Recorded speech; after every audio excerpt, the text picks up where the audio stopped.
Welcome everyone. Thank you for joining us today. My name is Madeline No and I'm with NetHope, and today we are going to our part 2 of our AI ethics webinar series. And our collaborators on this series are all the organizations you see on the bottom of your screen: USAID, Plan International, MIT D-Lab, and of course NetHope. Before we get started with our session, I'd like to go over some housekeeping guidelines. We would like to keep the session interactive. Please open your Zoom chat window and place any of your questions or comments there for our discussion toward the end of the hour. We will send you all a follow-up email with a link to the recording of this session and any other collateral that you may be interested in reviewing or sharing with your colleagues.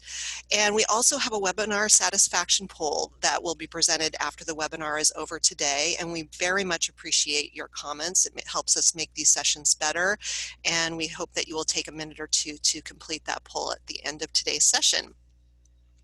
And with that, I will hand it over to my colleague, Layla Toplik, to further introduce the topic and to introduce our speaker for today.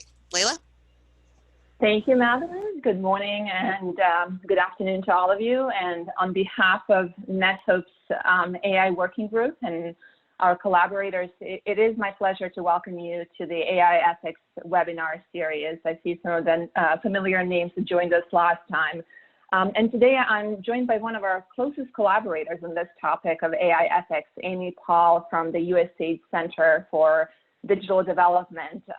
Amy and I actually met 2 years ago in Lusaka, Zambia, after she delivered a really great session on AI at the ICT4D conference. And since then, we at NetHope's AI Working Group have collaborated with Amy and also her colleagues at the center, with Abra, Craig, Sachi, on a number of workshops, webinars, and most recently on an AI suitability toolkit for nonprofits. So it's great to have you here with us, Amy. Now, let me provide some context before we dive into the topic that we have planned for this webinar, as we do have a diverse group here with us today, and some of you might not have seen our first webinar in this series. Madeline, if we can go to the next slide. So this webinar is part of a larger effort led by NetHope's AI Working Group, and that is a group of global NGOs in partnership with USAID and MIT D-Lab. And we're working together to effectively build the capacity in the nonprofit sector to design and use AI responsibly and ethically. And we're doing that through a set of virtual sessions, including webinars such as this one, workshops, which we'll be talking more about in the future webinars, and also a portfolio of content and tools that will be available in the form of a toolkit later this year. And the reason for that is that in order to create AI solutions that are ethical, sustainable, and beneficial for all, we do need nonprofit organizations to get involved in the design and implementation of AI. NGOs like NetHope members have so much to contribute, including a deep knowledge of the problems that need to be solved, for example, poverty, refugee crisis, education, infectious disease outbreaks, and they also know the cultural, economic, as well as political context in which those problems exist. And nonprofits can also help us ensure that some of the most marginalized are included in the design and the use of new solutions, and that they're aware of how those solutions might affect them and their communities. So at the same time, while the nonprofit sector has a lot to contribute to the adoption, design, and use of AI, many nonprofit organizations struggle to navigate this rapidly changing technology landscape. They're just not sure where or how to get started with something like AI, how it might apply to their programs and organizations, or how to assess risks and address unintentional consequences. So these first 3 webinars on AI ethics are part of a broader effort at NetHope to build capacity in the sector to evaluate, to develop, and use AI. And these webinars are designed to help nonprofits build a foundational understanding of AI ethics in the international development sector. Seth will share with you the links to some of the other resources that are available to all of you on AI for nonprofits. Next slide, please. Now, 2 weeks ago, we started with a brief introduction to ethics, AI ethics, and also responsible innovation. And then we took a look at the potential risks and ethical considerations in the context of an example from the international development sector presented by our colleagues from Plan International, HIA, and NORA. And if you haven't already done so, I highly recommend to review the recording and the slides from that first webinar. Next slide, please. Now, in that discussion, you asked a number of really excellent questions, and I wanted to highlight 3 sets of questions that we'll incorporate in this and future webinars and workshops, and also take this opportunity to encourage you to be thinking about what other topics and questions are important for your work, and please do share that in the chat window. First, you asked a set of questions that touch on the topic of designing responsible organizations. And well, in this webinar series, we're talking about designing ethical AI solutions and programs. We agree with you that it is important to go beyond programs and solutions and think about ethics and responsibility at the organizational level. Essentially, in order to make real progress in responsible innovation, we do need to design the whole system or the environment in which those solutions and programs are developed and implemented to be ethical and responsible. So we're looking to add a webinar on this topic to our July and August lineup. You also asked a whole set of questions about bias, and in today's webinar, Amy will tackle some of those questions. And then lastly, we couldn't talk about responsible AI without talking about data, because AI systems are data-driven. So we'll come back to some of these questions about data in the next webinar, where we'll talk about designing ethical machine learning projects, including how we approach data collection and data processing. So hopefully you'll join us on June 18th. Now I'd like to take a moment to find out how familiar this group is, how familiar you are with AI and machine learning. So we'll ask you to just quickly fill out a poll question.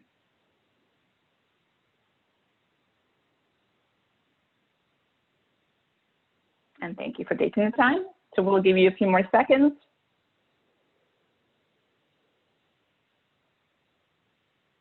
All right, Madeline, let's see where we're at.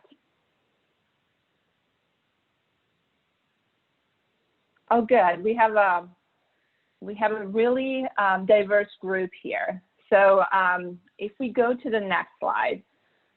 So what we'll do today, we'll start with a very, very brief introduction to AI and machine learning to make sure that all of us have a shared understanding of AI and machine learning, and then talk about what AI and machine learning are good for, meaning what are some of the use cases in our sector for the various AI capabilities.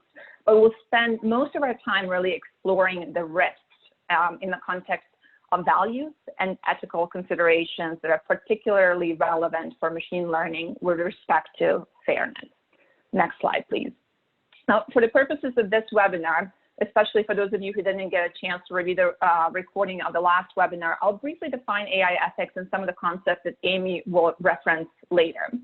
AI ethics is fairly new, and it emerged both as the pace of innovation in the space and AI space accelerated, and also in response to a whole set of issues that the AI systems may cause, which we'll talk about in this webinar.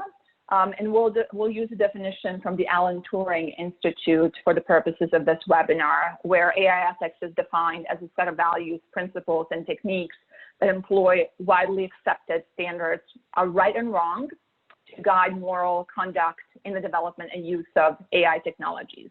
Now, let me define what we mean by values and principles, because this will be helpful to you later in this webinar. Values are broad beliefs held by individuals or groups that reflect concepts of social and also cultural importance and norms of appropriate behavior. Ethical values define our moral conduct and also help us determine what is right or what is wrong. An example of a value is integrity. Another one is respect. Principles, on the other hand, guide responsible innovation by providing direction for how to embed these values in design and use of solutions. Example of principles are fairness or do no harm. And we'll focus on the principle of fairness in this webinar. And on June 18th, we'll also get even more practical with a step-by-step process that explores fairness across all stages of a machine learning project, from problem definition and data collection to model creation, implementation, and maintenance. Next slide. Now, another thing that we talked about in the last webinar, which will be relevant for this webinar, is really some of the few of the most recent and recurring ethical issues. We talked about intentional harms, such as hate speech, misinformation, weaponization of technologies like AI, infringement on rights and values, such as surveillance. This might infringe on our rights to privacy, rights to freedom of movement or freedom of assembly. And we also talk about unfair outcomes like discrimination and prejudice that are stemming from bias that might be embedded in AI systems. And in the last webinar, we explored the issue of bias in the context of a practical example of Tessa chatbot from Plan International. Now, this webinar dives deeper into what fairness that I mentioned earlier and bias can mean in the context of machine learning, and identifies ethics considerations that can help mitigate harmful effects of bias. So with that, brief refresher on the key concepts, I'll invite Amy to take us through the feature topics for this webinar. Over to you, Amy. Great. Thank you so much, Layla, for that introduction. And thanks to everyone for being here today. I'm excited to pick up where we left off and build off of some of the concepts from 2 weeks ago. So if you go to the next slide, we have a couple of objectives that Layla covered. So I'll just skip quickly through those and move on to a very quick refresher on machine learning, just for those of you who asked for one. So we'll start with a very high level just conceptualization of different terms that you'll hear me use in this webinar, and you've probably heard other people use, just to see how these terms fit together. So you can see on the left, this dark blue gear of data is really underlying both machine learning and artificial intelligence technologies, right? You can think of data as the fuel that lets these technologies work. There are lots of different types of data that are relevant here, from text and numeric data to audio and image data, and you'll see that in the examples that we'll talk about. For machine learning, you can think of this as a set of methods that get computers to recognize patterns in that data, historical data or training data, it's commonly called, and use those patterns to make predictions about new data. So for shorthand, machine learning can be thought of data-driven predictions. There are several different types of machine learning that you see on the bottom there, and you don't need to worry too much about that, other than to note that most of the examples we'll talk about today fall into this category of supervised machine learning. And then for artificial intelligence, there are lots of ways that people will distinguish the difference between machine learning and AI. And for the purposes of today, you can think about artificial intelligence as a set of capabilities that use those data-driven predictions that come out of machine learning models to perform a task or automate a decision that humans might otherwise do. So for example, computer vision might automate that process of object recognition. Natural language processing might interpret a bit of textual language. We'll talk a little bit more about these capabilities in a second. So next slide. Just to go one level deeper on machine learning and how it works. Machine learning, as I mentioned, works by utilizing data, historical data that you already have, also called training data. And you run that data through a machine learning algorithm with a set of parameters to produce a model, right? So for a really quick example of this, you can go one more, yep, to produce that model. So for an example of what we mean by that model, for those of you who have been following NetHope for a while, you may remember there was a primer last year on how AI works, where the example was developing an image classification model, where you had a bunch of images of green apples labeled as green apples, a bunch of images of red apples labeled as red apples, and you put them through a machine learning algorithm to come up with a model that could classify those into either green apples or red apples. So when you're satisfied with how that model is working, the next thing you can do is take new data that wasn't part of that training set, run it through the model, and get a prediction about your outcome of interest. So you can take new pictures of fruit and run it through the model and get a prediction about whether it's a green apple or red apple. Right, so the important parts here is that this first step is in training the model with data that you have. And the second step is in deploying that model in practice in the real world, exposing it to data that wasn't part of that initial training set. And the goal is to do this with sufficient accuracy that you have some confidence about those predictions that are being made, right? Now, these are predictions and models will sometimes get it wrong. I think even in that primer example, you know, sometimes you'll predict a red apple is green. You might show it a banana and it will say it's a green apple. Like, models will make mistakes, and we'll talk about that as we go forward. But that's just your quick two-minute introduction into machine learning. So moving on to the next slide, I'm going to talk a little bit about those capabilities that I had mentioned at the beginning. What do we mean when we say AI capabilities? What is it that AI can really do? So computer vision was one that we see often, which is a process of analyzing image or video data to identify objects. So what you're seeing on the right here is an example from colleagues at MIT, where they're using a computer vision application to analyze an image of a surgical scar to predict the presence or absence of infection. Natural language processing is another very common capability that analyzes human language or can interpret meaning from text. You go to the next slide. Speech and audio recognition is related to natural language processing, and one that we see often where what you're analyzing is sound.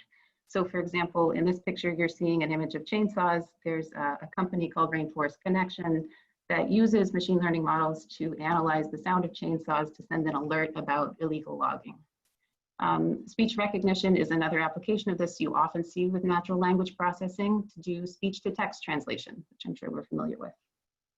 Advanced analytics is a capability that we've used here to refer to a variety of machine learning approaches that we use to analyze large and complex data sets. So sometimes machine learning methods just offer advantages over traditional modeling approaches and can get you better results. So that's also a big popular capability. And then finally, content generation refers to creating new text or images based on those patterns that were in the training data. So for example, creating a caption for an image. So those are some of the major capabilities that we often see in applications. Next, we're going to go through a couple of examples of AI and machine learning applications in international development to see how these capabilities come together. And just to note that, you know, many of these applications will use more than one capability. They often work together in ways that we'll see. So the first general category of examples is chatbots, right? We probably have all some familiarity with conversational interfaces that are used to request information or convey information. And these often rely on natural language processing. It's important to note that they don't have to. You can develop a chatbot just by hard coding, but using natural language processing often results in a more fluid interaction and is pretty common for the ones that we see.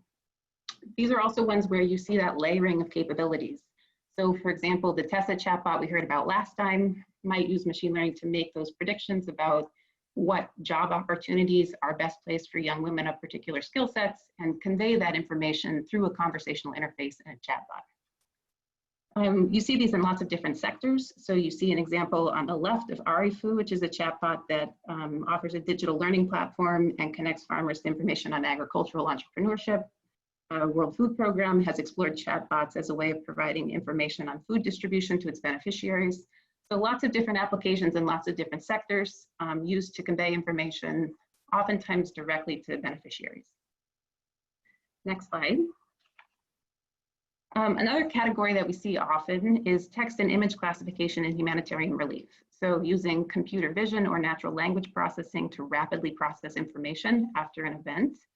On the top, you're seeing computer vision analyze a satellite image to assess the degree of damage that is experienced by different types of infrastructure and get a quick read on where damage is most severe. On the bottom, you're seeing a crisis mapping platform, Ushahidi, which you might be familiar with. It crowdsources information, usually from text and social media data, and maps that so you see where these different types of events are occurring. They started using humans to read and interpret those bits of text from social media and are now exploring the use of machine learning to automate that process of interpreting text. Next slide.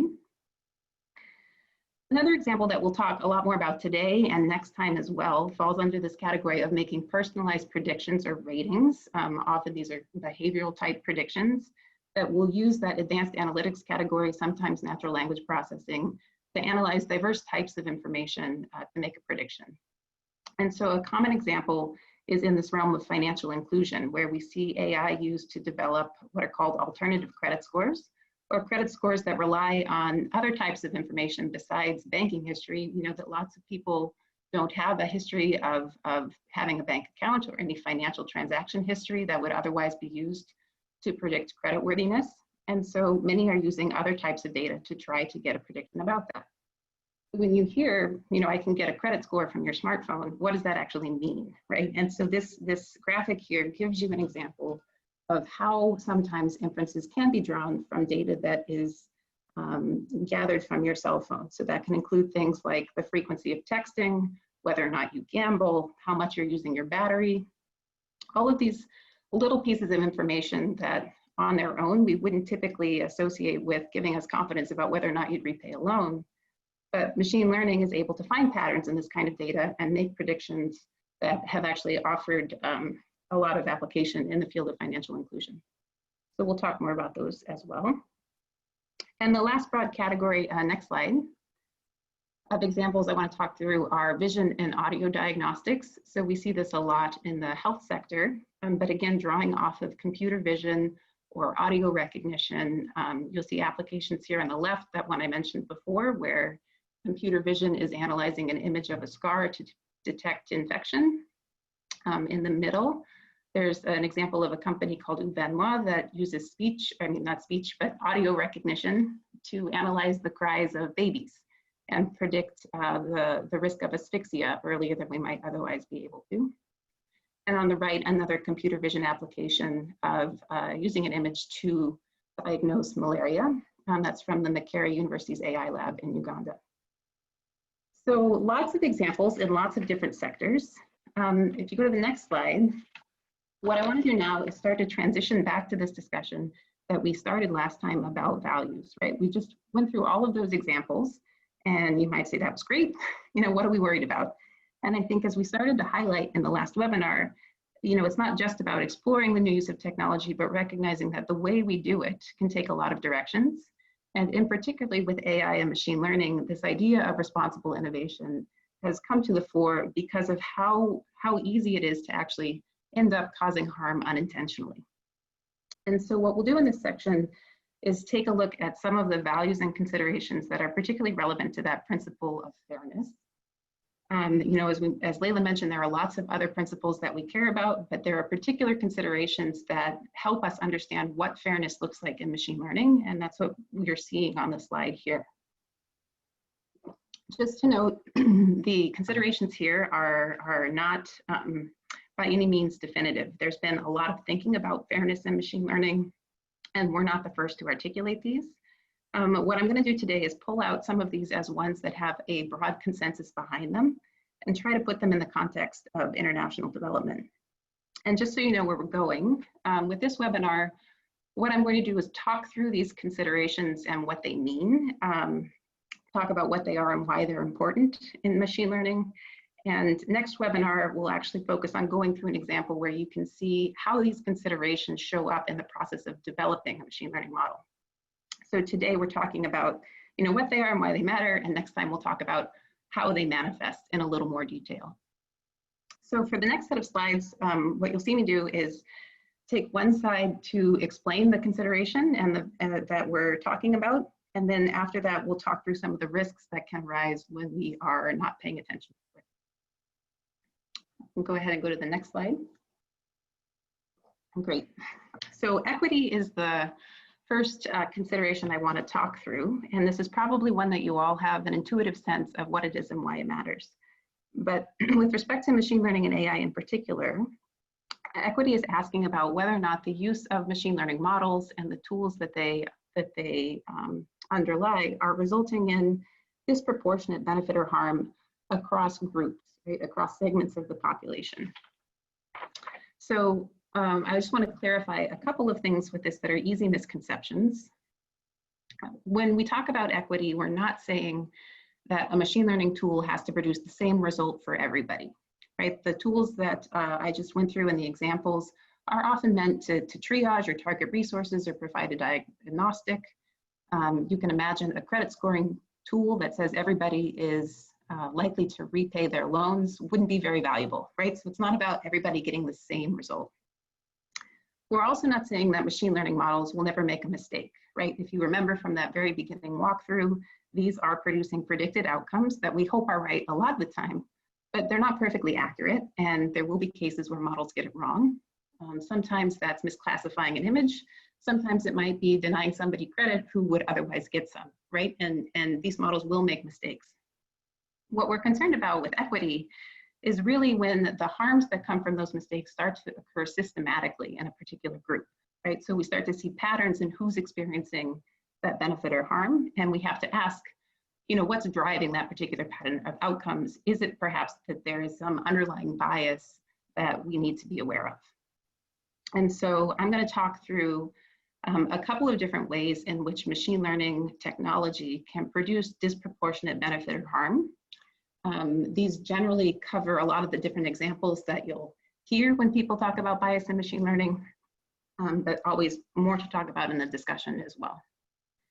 So go ahead and go to the next slide. The first way that you might end up with disproportionate harm with a machine learning model is precisely what I was just saying in terms of having models that work better for some groups than others, right? And when I say work better, I mean that it's classifying correctly more often, or you have cases where there are particular groups who might get that misclassification more often. So if you think about a speech recognition app, that might work quite well for native speakers of a language, but not work so well with people who speak with an accent. So when they speak, it doesn't recognize what they're saying. It gives them the wrong result all the time. Or you could think about an image recognition tool that might recognize the infrastructure that's in an urban area, but not pick up images that are of infrastructure in a more rural area. And so you end up with these tools that work better for some populations than others, that offer more value in some communities than others. And we'll talk a little bit more about how that happens, but often it has to do with what's represented in that historical training data, right? If it's not well represented there, models tend not to work so well for those populations when deployed in practice. And the concern is that to the extent that these tools are adding value, there are certain groups of people who will not derive that value as much as others. So that could be a loss of opportunity, or it could actually be a harm that results from not being able to use it. You can take this concern one level further. So it may not be the case just that certain groups of people experience harm more often. It could be that certain groups of people don't have tools that work for them at all, right? And this is particularly relevant in the developing world. You can think again back to the speech recognition applications. There's been growing recognition that while we are developing tools that work for English, French, Spanish, Arabic, there are lots of other minority languages, Igbo, Zulu, Berber languages, where we don't have as many tools being developed around them, right? And if you're a speaker of those languages and not one of the majority ones, you don't have tools that will work for you. And so this consideration with equity is really getting at disproportionate harm or benefit that is caused by having uneven opportunity to engage with these tools and uneven use across different groups that may exacerbate disparities between who benefits from this technology. So go ahead and go to the next slide. Another way that you might end up with disproportionate harm is not if a model fails more often with one group than another. It might actually fail at the same rate across those two populations that you're interested in, but the way in which it fails is systematically different. So this is a little bit nuanced, and I'm going to walk through this funny looking picture that you're looking at, but it's helpful to have an example, right? So imagine that we are talking about an image diagnostic tool with a population of 100 women, and within that population, you might have two subpopulations. So you can think about younger and older women, here represented by blue cylinders and red blocks, right? And so the idea with this type of inequity is that different types of error are occurring differently across those populations. So when we talk about types of error, that's often in the context of the language of false positives and false negatives. Both of those are a wrong result, right? In one case, you have a false negative where you've missed an instance of a disease that's actually present. In the other, you have a false positive where you predicted a disease that's not actually there. So in this little fictional example, both of these subpopulations have 7 instances of an error, right? There are 7 blue cylinders, 7 red blocks that have a wrong result. But when you look at those more carefully, you can see that there's systematic differences in the type of error that they're experiencing. And so here you see the blue cylinders are more likely to experience a misdiagnosis, while the other will get a false positive or perhaps some kind of unnecessary intervention. And so you can also take this idea and think about it with loans, for example, right? One group may be more often to get credit and pay back a loan that they actually can't. The other might be denied credit that they actually can. And so when these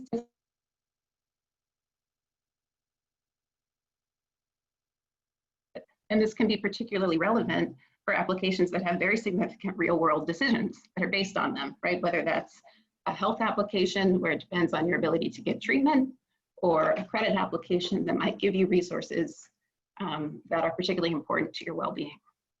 So you can go ahead and go to the next slide.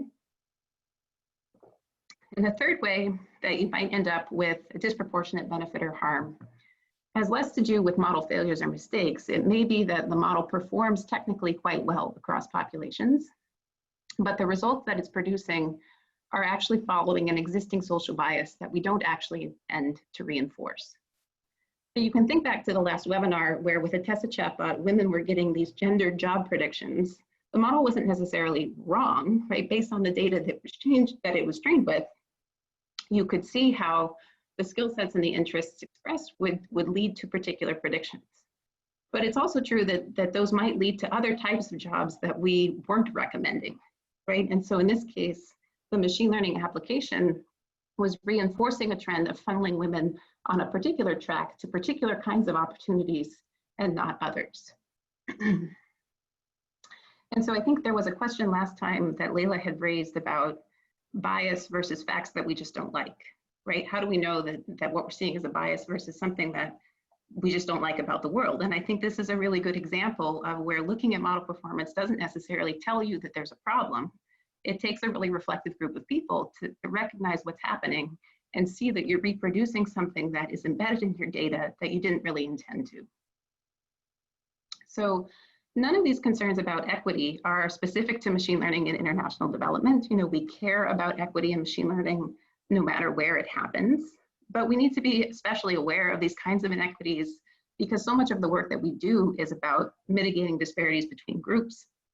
And the last thing we want to do is exacerbate or produce new ones, right? And I think because it is so easy to unintentionally introduce bias, it's particularly relevant that we pay attention to it in lots of different ways.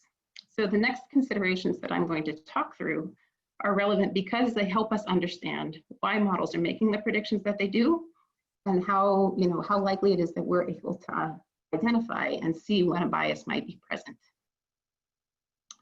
So you can go to the next slide. So representativeness, again, may not be an ethics word, but in the context of machine learning, it really relates to the representativeness of the data that's used to develop machine learning models. Right, so if you think back to that first walkthrough, we're asking about whether that historical data that you trained with is representative of that new data that you're running the model on. And because so much of machine learning and AI is based on data, we want some confidence that those patterns in the training data are going to be reflective of the patterns and the cultural and social and behavioral norms that are true in the population that we're now applying it to. So if you go to the next slide, why is representativeness so important? What happens when we're not paying attention? There have been a lot of really high-profile examples of machine learning fails that are based on unrepresentative data, right? So on the left here, you may recognize this case of a facial recognition algorithm that was found to not work very well for dark-skinned people, right? There were significantly higher failure rates for Black women than there were for white men. And so they were able to show that diversifying that training set would lead to better outcomes. It turned out that in this case, the initial training set for that algorithm had primarily pictures of white men that weren't representative of the more diverse population that was actually using the tool. As a counterexample of that, again, I'll point to this example of the computer vision application predicting infection from surgical scars developed by our MIT colleagues, where the point there was very much to develop that tool with the population that it was intended to be used on, right? They actually used images from Rwandan women that were representative of the population in which they intended that tool to be used. So image is a very intuitive way to understand this consideration. Sometimes there are obvious features about in color and language, but it's really important to think about representativeness with other types of variables as well. Sometimes it's not always obvious what is going to be driving that particular prediction in a machine learning model. And so there are all kinds of things that we see embedded in data, whether that's social biases or other behavioral assumptions. And we don't always know what those are going to be before we start working with this technology. So it can be really easy to end up embedding those and end up with unfair outcomes. So the next couple of considerations that I'm going to talk through really get to this idea of, if we don't know what's important beforehand, how do we know what's important to be representative of in our training data? How do we know where it's appropriate to use these tools? And so the next considerations really help our ability to understand what's driving machine learning-based predictions. You go to the next slide. Explainability, again, is another consideration that you may not inherently see as an ethics value, but it takes on ethical significance in the context of machine learning because it gets at this idea of whether or not we can describe how machine learning models are making predictions, right? Can we understand this internal logic or series of inferences that are being made that we need to understand in order to determine whether or not those differences might be driven by a bias or what is actually determining those patterns and the outcomes that we see. If you go to the next slide, explainability is really important with machine learning because, as you may be familiar, there are lots of different machine learning algorithms, and you're seeing those in blue on the image at the bottom. People who develop machine learning models have lots of choices about which algorithms they use, and those can result in lots of different models. But some may be more accurate than others. Some are also easier to interpret than others. And so this is important because if all you're optimizing for is getting the most accurate model that you can, you might end up compromising some of the explainability that helps you understand why it's making the predictions that it does. And so if you were to think about a credit scoring application, for example, you may need to be able to explain to somebody why they were denied credit or what they might do differently in order to be more creditworthy in the future. If you have a diagnostic app, you might be really wanting to understand what's driving that prediction to give you some confidence that it aligns with things of clinical significance, right? So we care about explainability in machine learning because it helps us understand how those inferences are being made, and it can give us confidence in the results or alert us to the fact that there might be a bias in the data that we need to investigate further. So this is also a consideration that's not necessarily unique to the developing world. It's important for, I think it's especially important for us though, because oftentimes we end up using tools that may have been developed in a different context or for a different population. And when we're trying to understand whether or not it's appropriate for a new context, it's really important to understand how those models work and what's driving those predictions. So it can be very, very difficult to do that, right, if we don't understand what's going on inside the model. Then go ahead to the next slide. So auditability, again, is a consideration you'll hear about a lot with machine learning ethics. That doesn't necessarily sound like ethics, right? You might think about your finances or your taxes. But in the context of machine learning, auditability really has to do with being able to understand why models come to the conclusions they do. And you'll hear about it in the language of, are other people able to query the model, to investigate how it works, to mess around with or experiment with your model to figure out how it's actually working. And so this isn't purely about whether or not you can explain how the model works, but whether or not there are ways for other people or external actors to have some visibility into how models work. And so you'll often hear about this as like peering inside the black box, right? Opening it up for other people to understand. So if you go to the next slide, one of the reasons that we care about auditability even though you may have an explainable model, is that there's still a lot of value in the transparency of how your model is working and letting other people scrutinize it, both for maintaining trust in your model, but also because we all bring our own biases to the process, right? We all have different experiences and knowledge that make us more sensitive to some kinds of bias than others. And the more that we can bring more people into the conversation, the less likely we are to miss something that might have ethical significance or be evidence of a bias. So one effort that's related to enhanced transparency is something called model cards, and that's what you're looking at on the screen here.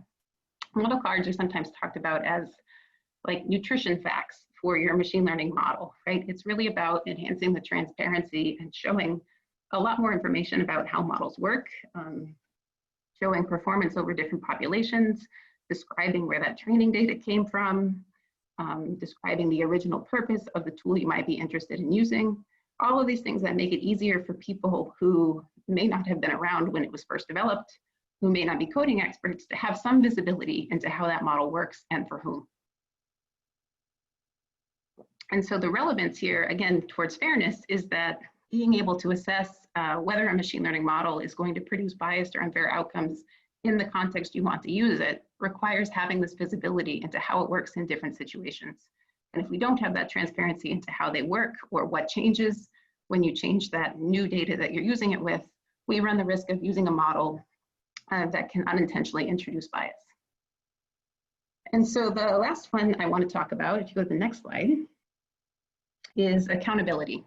Right? And accountability is something that you'll hear discussed in different ways, but here we want to call out this idea that how we use machine learning technology also has ethical relevance, right? We are wanting to call out here the role that we development practitioners have in understanding this technology, for paying attention to the outcomes they produce, and to take responsibility for gathering feedback and responding to it, recognizing when there might be mistakes and having a plan to fix it when things go wrong. Right, so if you go to the next slide, just emphasizing here that, despite everybody's best intentions and efforts, it's really easy to unintentionally build bias into this type of technology that might result in disproportionate harm or benefit. And so accountability is really about having some system in place to respond when things go wrong, right? I think if we think back to the Tessa chatbot application last time, it's a really great example of accountability in action and the kinds of response you would want your organization to have when you recognize that there is a bias in what you're doing, right? They had the ability to identify that the chatbot was providing gender job predictions, that they were willing to be transparent about that and to take real organizational changes to try to course correct. And so I think there's a lot of lessons to be drawn from that example, but thinking through, the willingness to learn as they go and to work collaboratively and make changes was really important in having a tool that ultimately was able to course correct from that initial bias. So next slide. There are two other considerations I just want to flag that you may not see in a lot of those common ethics documents related to machine learning that Layla highlighted last time. There are many existing ones. These ones I think are particularly relevant for machine learning and development, especially while there's a lot of hype and excitement around machine learning, right? We really want to call attention to this consideration of relevance and relevance of your problem and the added value that machine learning is bringing, right? So while there is all of this excitement about exploring new uses of technology, we want to remain focused on whether we're applying it to a problem that's well suited for machine learning to solve, and remain focused on our development agenda and the problems that really align both with what machine learning can do and what's going to solve the development problem at hand. So I know that was kind of a whirlwind tour through different ethics considerations related to fairness, and I'm sure I've seen lots of questions here in the chat, but I'm going to try to transition to a discussion around safeguards. And if you have further questions around particular ethics considerations, feel free to go ahead and throw those in the chat. So again, just transitioning out to discussion, now that I've said all of these things that can go wrong if we're not being careful about how we use machine learning in development, there are some things that we can do. Right? And I'm going to talk about two sort of immediate resources and safeguards, and then two higher level systems considerations that we can talk about more. So next slide. The first set of safeguards really has to do with awareness raising and developing practical tools and resources. So things like this webinar, NetHope has been a really fantastic advocate for raising awareness on these issues and developing practical tools like the suitability framework for nonprofits that was recently released. But I think the idea here is that the more that we get development professionals involved in this discussion, right, and develop tools to help non-data scientists engage in these issues, the more likely we are to be able to recognize them when they're happening and engage in ways that will mitigate unintentional biases from showing up in these tools, right? The model cards effort that I talked about earlier is another way that non-technical people can gain visibility into how models are working. Google has recently put together something called the What If tool, which offers a fairly easy way to visualize how models are working, identifying the features that might have the most significance in the predictions, the ability to compare across two different models in the same data set. All of these things are tools that can help us understand better how these tools work in different contexts and make it practical so that you don't have to have a lot of coding experience to start to explore these issues. You go to the next slide. Continuing on this theme of tools that we have, I want to note that there are a lot of technical approaches that are starting to be developed to address issues of bias and transparency in machine learning models. We'll do a deep dive on this next time, and we're really, really thrilled to share a recent report that we worked on with colleagues at MIT D-Lab about exploring technical approaches to fairness in machine learning. Noting that, although machine learning in international development is relatively new, there is a robust academic and technical response that has identified some of these issues and starting to come up with ways to mitigate them. So it's not that there's nothing that can be done. It's just a matter of really engaging those who typically develop machine learning and AI models, to work with us and understand some of these sensitivities and think about how we can apply these technical approaches to identifying bias, mitigating its effect, making complex models more interpretable and explainable, to really use this technology responsibly in development. And then if you go to the next slide, there are also sort of system level things that we can do. And Layla started to hint at this at the beginning as well. But one of these is thinking about capacity strengthening and diversifying the workforce of people who develop these technologies. As we started to talk about just with the last one, that actual software developers and coders and data scientists who develop this technology make a lot of decisions that influence how they work and for whom they work best. And we'll, again, dig into this with the next webinar. But at the same time, there's recognition that the field of people who really are driving the agenda around this is not as diverse as it might be. And so we're thinking about how we can strengthen networks and institutions that promote data science skills training and participation in machine learning development so that it can be locally driven and it can reflect the true diversity of contexts in which we want to use it. I've listed a couple of organizations here. Data Science Africa is one that aims to connect data science researchers across Africa. They provide ways to connect a series of resources, offer ways for data science researchers in Africa to participate, know where each others are, really drive the agenda around research in machine learning. Another one is Black in AI. They run workshops, most recently in conjunction with one of the larger conferences that feature Black researchers in machine learning and AI development, issues of race and social justice, and lots of other organizations. The idea here is about diversifying the people who are participating in driving what these technologies do and the kinds of issues we should pay attention to as we're exploring their use. And then if you go to the last slide,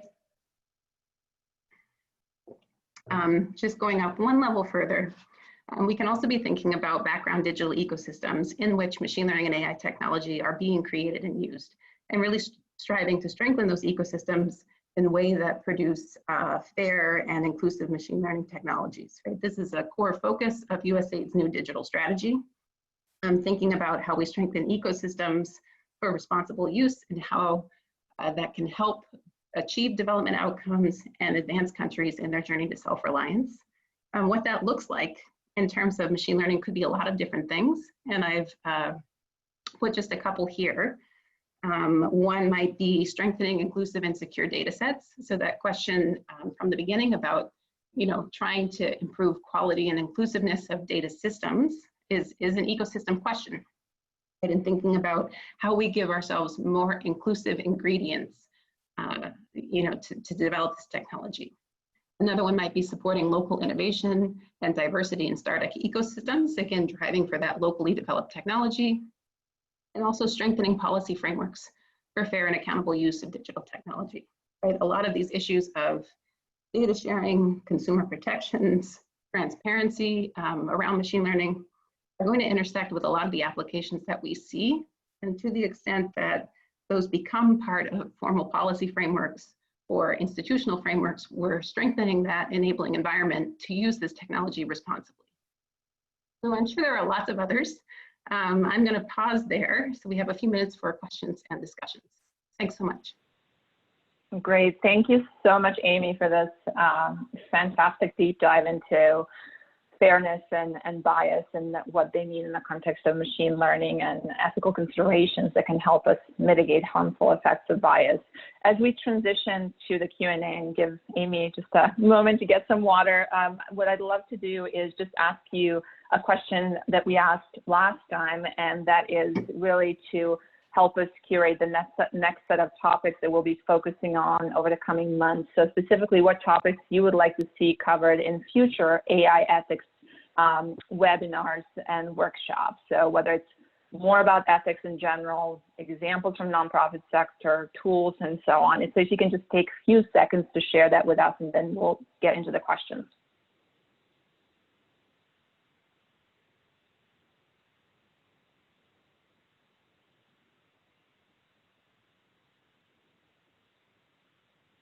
All right. And of course, if there are any other topics, please do share them in the chat window. We got some really interesting suggestions last time. Madeline, can we take a look at the poll results?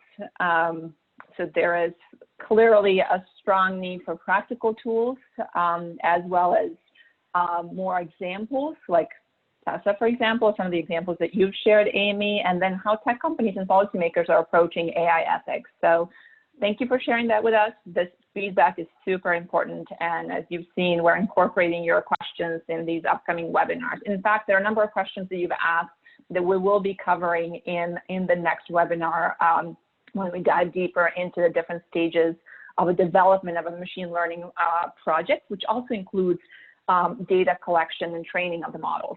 So let's actually talk about a couple of the questions that came that are relevant to data collection, Amy, that you were covering earlier. These two questions are from Carlos and from Mark. For machine learning models that require a large amount of data, how do we go about ensuring representativeness of minorities? And a related question to data collection. For some development contexts, as you also know, that data is rare and collection is very expensive. So how do we strategically plan data collection to use machine learning while preventing those unintended biases like representativeness? Thanks for the questions. And I think these are great ones that probably lots of people are also still grappling with. So I'll just offer a couple of thoughts here. I think, there's two ways to approach this and thinking about, whether you're an organization with a particular application in mind and you want to know whether the data you have is going to be appropriate for the population you want. And, that takes a real deliberate effort of saying, what sorts of data do I have and what's represented in there and what do I think might be meaningful? And if you, find large divergences, thinking about a plan to start to collect that data or, to use it in the context of your own program, it may be, several years or months or some time where you need to get enough data that is representative of the populations that you work with that you feel comfortable moving on to exploring machine learning approaches. I think the other way is just generally at this conversation of how do we get more minority inclusion in the data sets that typically are looked to use machine learning applications. And I think that's going to be an ongoing challenge, but these ideas of how do we build more inclusive systems, you know, how do we find ways that within the ways that we typically gather information, whether that's increasing inclusivity into health systems that are supplying that, you know, medical record data or health record data that we use to develop machine learning applications in health, it comes back to a systems issue of how do we make sure the populations we want to serve are engaging with those systems and represented in the data that we use. And so I think, you know, I don't have a great answer other than to know that there are very easily connections to what kinds of investments do we need to make in strengthening systems with, you know, a deliberate focus on inclusion and making sure that we're not defaulting to people who are already excluded from, you know, public systems. Those disparities that we deal with all the time aren't replicated in the data sets that we then use to develop these tools. And so, you know, I think this is going to be an ongoing effort, but certainly being deliberate about who needs to be included and who's absent and what kinds of investments in systems are going to draw them into those systems in a way that is valuable to them, not just as a way for us to get data about them, but really providing a service that they value. And you know, in the process, making those data sets more representative. Thank you, Amy. If you have other thoughts there, please add. This is certainly I'll move question. to the next set of questions. Oh, there's a little bit of an echo. So there are a couple questions that are actually related to the topics that we'll be covering next week. So Guy and Ken, we will be talking about revalidating training data sets, and we can explore machine learning methods for when you're limited in training data. So we'll hold those questions for June 18th. There's a question from Alec related to the culturally diverse environments in which we work. So Alex states, given that the very activity of global development takes place in culturally diverse environments, how can we build cultural awareness in the ethics models for AI? So somewhat related to data, but more broadly, the representativeness that you talked about, Amy. So anything else you'd like to add on this question? Yeah, I guess I would just emphasize the point that it's not always about the data too, but it's also about who's working on these technologies and who's represented in the teams that are building these tools, right? And you know, if you don't have those minority perspectives represented in the development of the tool, it's more likely that you overlook those absences or biases in the data. And so one, you know, again, systems way of getting at that is about, you know, choosing people to work on the development of these tools who are representative of the context and the populations that you work in, and are going to be likely to hone in more quickly on where you might be making unfair assumptions or embedding biases that aren't intended. Yeah, thank you, Amy. And there's another question from Mark talking about the protected attributes. Mark, we will be actually talking about that in the next webinar. So do join us on June 18th. We'll dive deeper into that. So with this, let me just see if there are any questions that we're not going to be covering next week. So there was a first question from Pamela as you were covering the medical diagnostic example, which is identifying infection and surgical scars. Amy, if you just have a perspective on where do activities like medical diagnostic cross the line into medical device and needing FDA approval? Thoughts on that? You know, I'm probably not the best person to answer that question, but I think, you know, it points to this larger issue of how do we keep alignment between policy and emerging technology, right? And the idea that technologies that, you know, never intended, you know, or you have a set of coders or really savvy data science people, and, you know, they see a problem and are able to come up with a tool, but didn't necessarily know that they were embarking on, you know, the development of a medical device. And so I think there are other people who would have a better perspective on where that line is, particularly with regulation. But I think it points to a broader need that the development of these technologies is going to start to touch on lots of different sectors, and you will have unintended questions and challenges that come up, you know, after you've developed a model that works and you see it's doing something useful, and now there's a whole bunch of other questions that you've intersected with different issues within the system that you may not have anticipated. And I think that's one of the things that makes working in emerging technologies particularly challenging, and why it's so valuable to have diverse people with different backgrounds and skill sets and perspectives involved. Yeah, Amy, thank you for that. And just it's something that we started, that we touched on in the last webinar, which is just realizing that the pace of change and innovation in the AI space, like new tools, new use cases, is really outpacing our collective ability, and both in the sector and more broadly, as you noted, among the policymakers to design and implement practical ethical guidance. So it is something that we need to be looking at and thinking about, both at the sector level and more broadly. So with that, we did put a lot of content into this webinar. We thank you for your excellent questions. We will take your questions and your feedback into the next set of webinars. And do let us know if this was valuable and helpful to you. And a huge thanks to Amy and her colleagues at USAID for putting together this second part of our AI ethics webinar series. Thank you, Amy. Great. And thank you all for, Madeline, over to you for the survey. Thanks, Layla, and thanks to all the attendees today. We appreciate you coming to our webinar series.